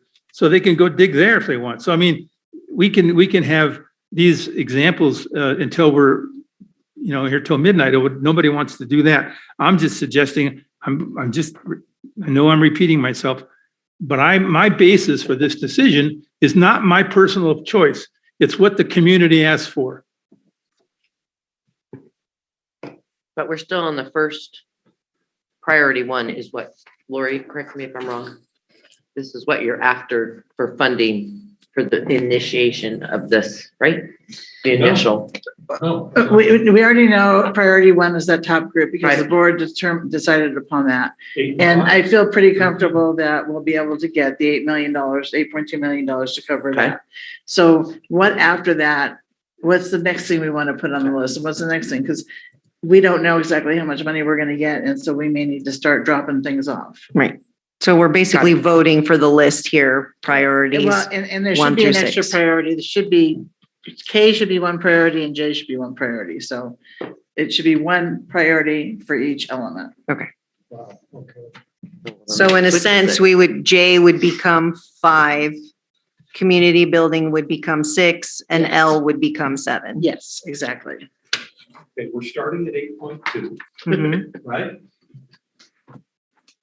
Yeah. Correct. Yeah, we're gonna assume, yeah. What would be next? Priority number 2 is M. Yep. And that is how much?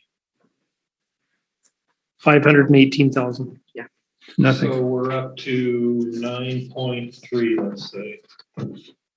This just, I'm talking, it was just flower. Then next would be M. M. And M is 1.35 million. okay, that's 10.7, say. And next is K and J. How much are they? K is 1. I thought we were separating them. Yes, we are. K is 1.1. 1 point. Yeah, 1. 1.0. Yeah. Okay. Well. And J? 2.5. But you're including the infrastructure cost. That's correct. On all of these. Okay, so the other day we had talked about, the other day we had talked about, now you couldn't guarantee that it was 10.7 or 10 point. Yeah, It looks to us and when we're. Yeah, that was the concept. And then it could be that the iBank says, well, we don't really feel like this. I understand revenue that. is appropriate. I understand that, Yeah. but you had originally projected 10.7 and then another, 3.5 that we have, but that will likely go mostly toward the infrastructure stuff, right, John? Yes, then that's right down at the potential funding at the bottom of the 14.2. 14.2 or 3. Correct. Yeah. And then remember, we also have to. So that gets it all. Correct. And then we also have to remember that we need to keep that matching money available if we receive the grants. So for the portions of matching the money park. would actually reduce. That's right. Reduce our amount. Correct. Yeah. Yeah, and that's why really priority 1 and priority 2, we would really prefer that they stay in that order just because of the current grant submittals. So if we're already committed to building these and putting money towards it, we would eventually be reimbursed through the grants, matching funds. And one of the matches, we only have to match 25%. So. But literally not one board member has suggested separating those two things. What? Excuse me. Priority 1 and 2. Correct. So there's no problem there. Yeah. So if you add up, Mark, just to kind of follow up with what you were talking about, if you add up everything on the shopping list here, you'd come up with the $13.8 million. So what we're looking for is the priorities of the components, everything beyond priority number 1 and priority number 2. Correct. Because I think we have a consensus on that. Correct. And so Yeah. the only differences were M, K, and J, Yes. if I get my readings right. So if we, excuse me. So if there were a consensus of the board on what the next element would be, I think is what we're looking for. And that would be the priority number 3. You know, which fits into your wishes for priority number 3. You have a suggestion from staff, but obviously the board's the one who makes the decision. So what about the concept, Madam President, about we have 3 items that we've been discussing, polling each board member in those 3 priorities. Okay. So you have M, K, and J. So M would be the pump track. Right. K would be Dog park. the dog park. And J. And J would be the sports field. All right. So Kathy, let's start with you. What do you think for priority 3, 4, and 5? And the way it's written. So M, K, and then J. Okay. Mr. Roberts. KJM. Yes. Had to Then I gotta confuse look at it. the numbers again. Like, which one? Okay, I agree with MKJ. Deborah? MJK. Mr. Roberts, what did you say? KJM. And Mr. Johnson? Deborah, you were MJK? Deborah was MJK. Okay. And Charlie? Well, just to be different, I would say JKM. Well, we have 3 that say M for priority 3 All right. from our poll. So that would be three votes for the first one. Mm-hmm. And then we have 3 Ks. We have 3 Ks. Correct me if I'm wrong, Mr. Bartz. Were you writing it That's down? correct, yes. Okay, so priority 4 would be K and priority 5 would be J. No, we got a tie there. Yeah, it would have to be J. Yeah, because M is already. Because that one was M was already, yeah, so it yep. eliminates the M's and the Ks. So now that we have a consensus, do we have any questions or comments from the public? We're going to vote after we have comments. Then we'll have a final. And I can summarize it for you, Michael, when we get to that point too, even before I can summarize where we're at just real quick. Yeah, I know. Ms. Roden, I'm sorry, I didn't hear you. No, I don't have a comment on this. I may have a comment on 6E. All right, thank you. Okay, do you want me to address Sure, this go question? ahead. Mr. Pilecki, so the board has determined that priority number 1 is already set. That's the top part of the list. Priority number 2 is element N, which is the parking lot and the road. Priority number 3 is M, which is the pump track and the skateboard park. Priority number 4 is K, which is the dog park. And priority number 5 is J, which is the athletic field, the second athletic field.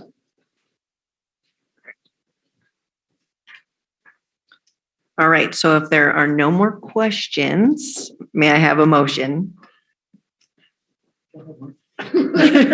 See if you can word that. I'll move the order so described. Yeah, and it's just a consensus that we're looking for. I'll second that. It's not a required a motion, just a consensus. So I think the consensus was the voting. All right, Yeah. great. Thank you guys so much for that. All right. We We are, gonna vote on it?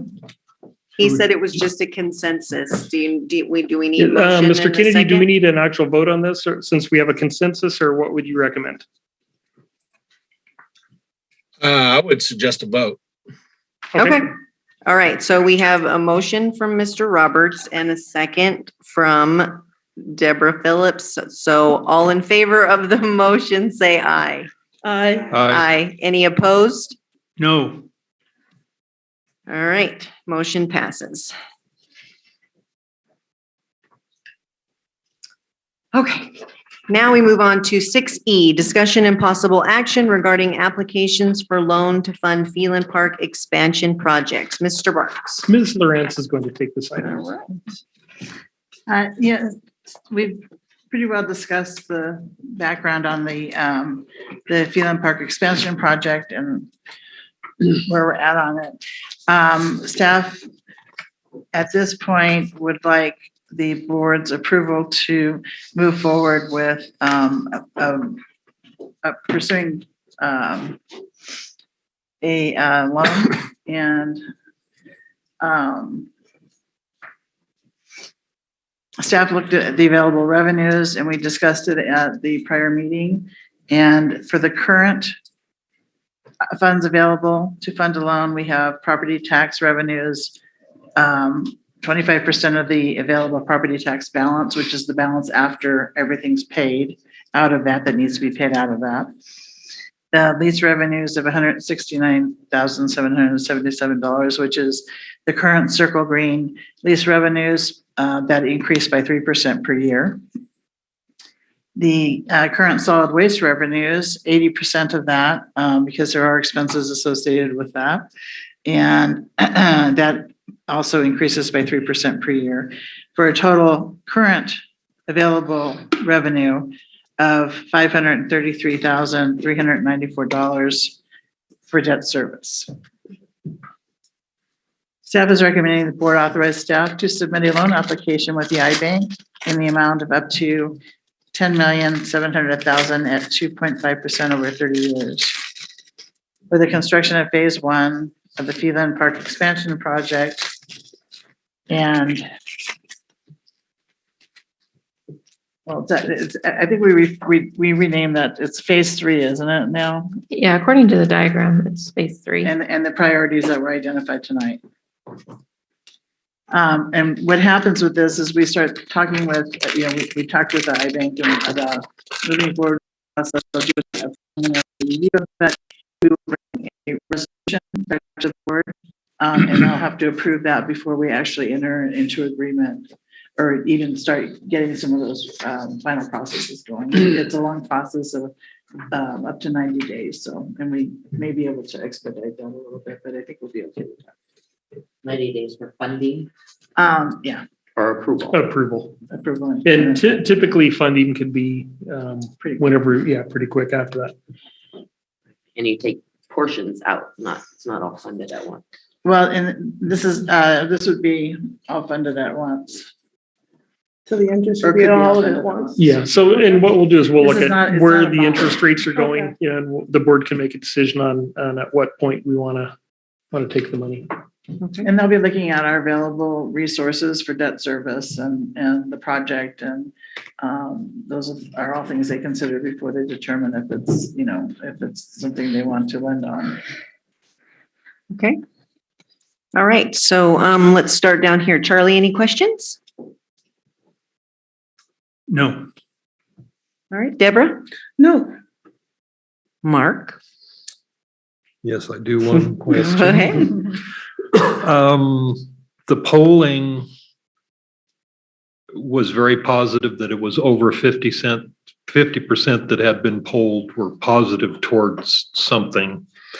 And I would like to see that the final polling results before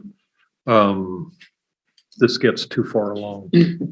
Yeah, and we will have those final polling results, obviously, before we sign documents and everything. And those polling results too were also for taking an additional, like a tax or on the properties to do this. The good thing is I know this is that. fund- available It funding. was just a positive. It was a plus 50% positive toward some. No, it wasn't. Yeah, it was 53%. But you added two elements together. That's correct. The person could be voting on both things and you would double count. Well, that's why I asked for it, because it looked like there was positive plus 50% the way I interpreted it. Yeah, we will have those results back for you. Thank you. Okay, and Kathy? All right, so if there are no further questions, is there a motion? Wait, we have comments from the public? Any comments from the public on this agenda item? Yeah, just a clarification that because I think you just said it, that you're going to wait for the poll results until you sign any documents on this. Because Mr. Johnson was correct that 51% figure really was closer to 35. You don't add them together. Okay, thank you. You're welcome. Well, could I get the answer that you're waiting on the this is going to come back to the board? Yeah, this will obviously come back to the board for approval once we know the terms from the iBank. We don't know the particulars yet, the amount they're going to loan or whatever, but this is just the first step, getting the approval to submit the paperwork. Thank you very much. Okay, so is there a motion? I'll move the item. Second. All right, all in favor of the motion, say aye. Aye. Any opposed? And the motion passes. All right, 6F, discussion and possible action regarding district boundaries. Mr. Bartz. Thank you. I could have pulled this item off the agenda. I do not have anything to update the board on tonight with this item.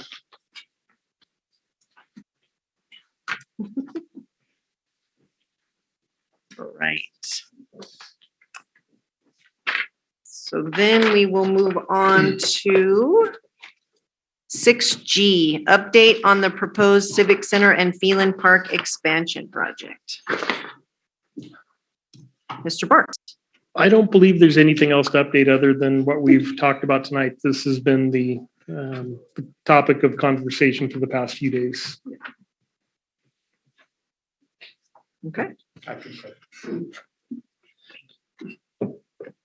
All right, so then we will move on to 6H, update on the status of negotiations for the consolidation of Sheep Creek Mutual Water Company into the district. Mr. Bartz. I have nothing to update the board on at this point. All right. So number 7, committee reports. Anything for Antelope Valley adjudication? Okay. Engineer. No, I was just thinking, is there a need to have that committee continue? You guys said you weren't going. I mean, We can take a look at that. Let me find out if we have any outstanding issues to wrap up. I thought we were done with Ms. Amlin. I believe we are, but I need to talk to June and find out if there's any outstanding issues that we need to Okay. resolve. Well, that would be my only recommendation if there's no further need. Get rid of it. Although, didn't we tie that into the other side as well? Wasn't that committee sort of two-headed? It was for a while. Yeah, it was for a while. At this point, we don't have anything on the Okay.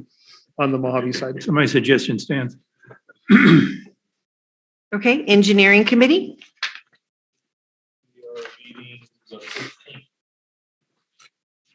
It's also a report. Yeah, from our meeting last week. We met last week, right? Was it last week or the week before? Last week. Not from engineering.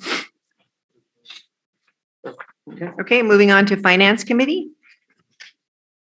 The reports, the minutes are in the package. All right, legislative. Our minutes are in there and we meet again on the 17th, I believe it is. Okay, and Park and Rec minutes are also, and we meet next March 10th, correct? I think it's March 10th. And waste and recycling. We covered that the last meeting. We're gonna have one for a little bit. All right, number 8, staff and general managers report. Mr. Bartz? I have nothing to report other than just to inform the board I was selected to be on the planning commission for the city of Hesperia. And I will be serving for at least the next year, 1 meeting a month in the evenings, but no conflicts with the district. Okay. Does any board member have any questions on the staff report?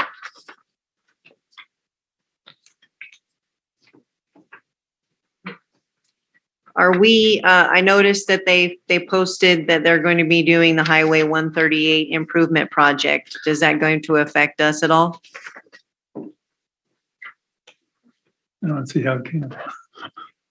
138. Yes. Highway 138. From Phelan Road to the county line, they're gonna widen. Yes. I would wonder about Oh, our park that- sign. Yeah, that was per, it stayed quiet for That's the a only thing I've while. heard. Yeah, there is no impact. Thank you. All right, number 9, directors reports. Start with Kathy. I have nothing to report. Thank you. All right, Mark. Yes, I just want to compliment staff on going out New Year's Eve and plugging leaks. Thank you. Yeah, that was awesome. Above and beyond. Yeah, it was. Deborah? I attended the ASBCSD meeting, and that's the Association of San Bernardino County Community Service Districts.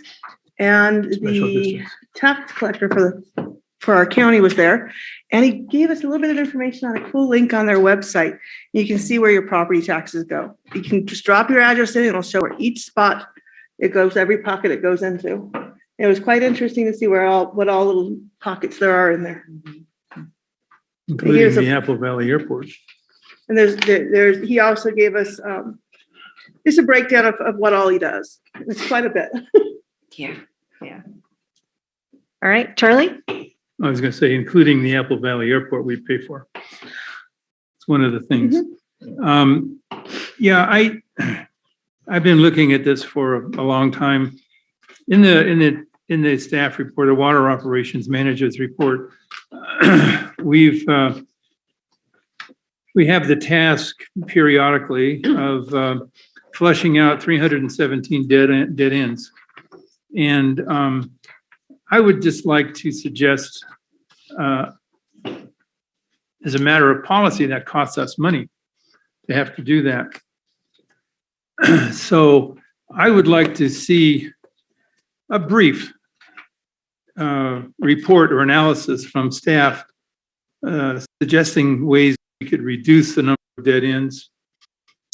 If there, for example, I'm not going to say where this is, there's a quarter mile between 2 dead ends, a quarter mile of emptiness, but there's 2 dead ends, which means they have to be blown out and so forth.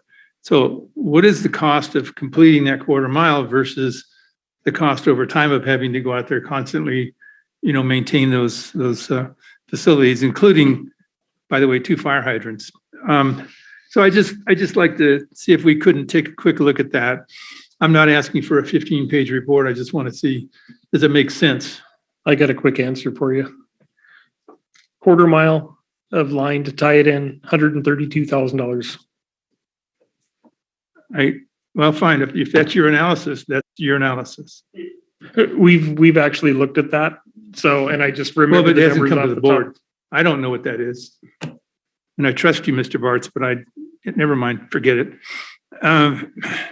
The next comment I have is, and I mentioned this at the beginning, in our roles and responsibilities for every one of the committees, there's a line, the first line, in fact, says that, periodically, whether it's quarterly or monthly, there'll be a report back to the board in total about that. And what we have been doing in the past is relying upon the minutes of the respective committee meetings. As you may remember, I've been complaining about the committee meeting minutes forever. If you look at the committee meeting minutes, it'll say staff gave a report. Doesn't say what was in the report. There's no written version of that report. Oftentimes that's all there is staff gave a report. That doesn't tell you anything about what happened in the meeting. So I am not convinced that those minutes, which we all rely upon, including finance, we rely on those minutes as the report to the board. I would like to suggest that as a matter of policy, this board needs to know more. I would like to see a little bit more structure to those reports in the sense that over the course of these last 3 months, these are the tasks that we initiated. This is the result of what those tasks are, and just real simple stuff. What did you do? What was the result? Was it beneficial? And that's all. But we're not even getting that. All we get is the minutes. Staff gave a report. So I'd like to see a bit more structure. What were the tasks completed in this quarter? And what was the result of those tasks?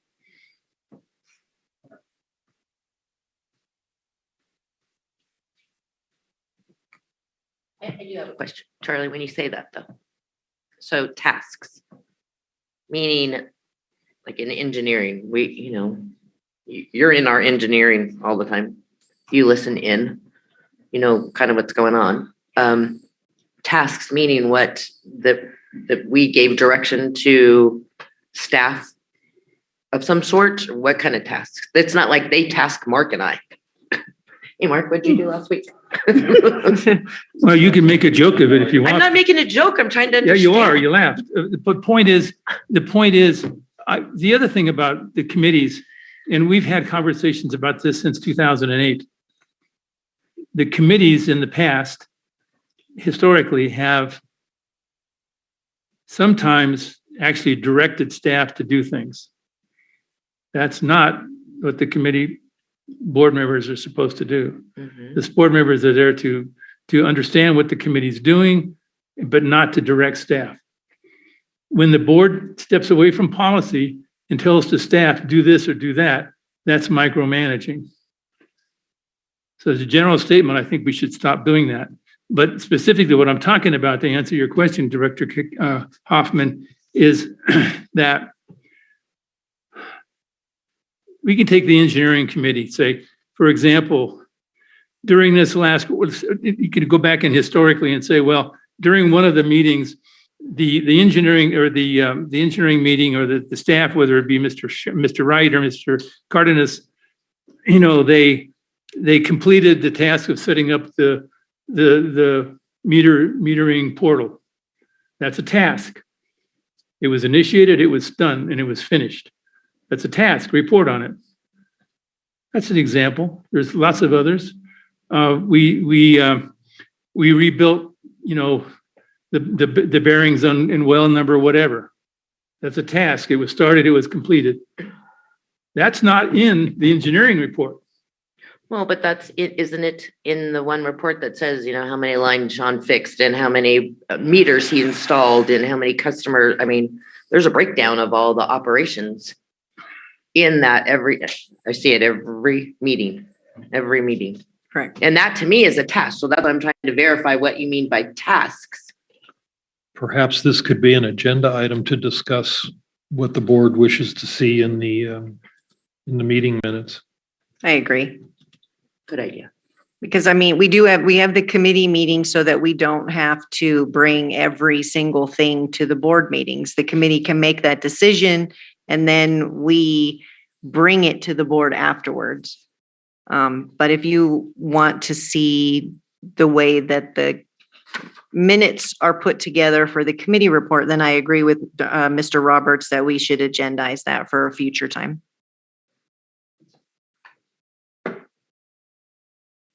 Charlie, did you have anything else in your report? I said everything I wanted to say. Okay. And President's report. I also attended the ASB-CSD and Mr. Mason, the tax collector, was there. It was a really good explanation of how to use their website. He went through each of them. I thought it was very good for people to go in and just see kind of where their dollars and cents are going. And then something else that I learned was that they were seeing a lot of the seniors falling prey to that solar opportunity. And what people don't realize is that that affects your property taxes. Yeah, And the so, hero program. yes. And so that was very, very interesting. And I really appreciated him going over that and just, kind of enlightening us on that because I didn't have any idea. So, all right. So that's it for me. And number 10, correspondence and information. Ms. Ward, is there anything additional to the packet? Nope, just the items in the packet. All right. And number 11, review of action items. Were there any prior meeting action items? There were no prior meeting action items. All right. And then B, current meeting action items. I've recorded a quick analysis on dead end, the dead end issue to come back. All right. And then number 12, setting the agenda for the next board meeting. Do we have any board members that want to add an item to the agenda? We talked about having a workshop on the strategic plan. Okay. Yeah, we will be calendaring that. Also, we will have the poll results presentation next regular board meeting. And I've noted to bring back the cash handling policy for review. And I have an item for discussing committee minutes and or reporting. So, okay, great. All right, then with that, we will recess to closed session at 8:11.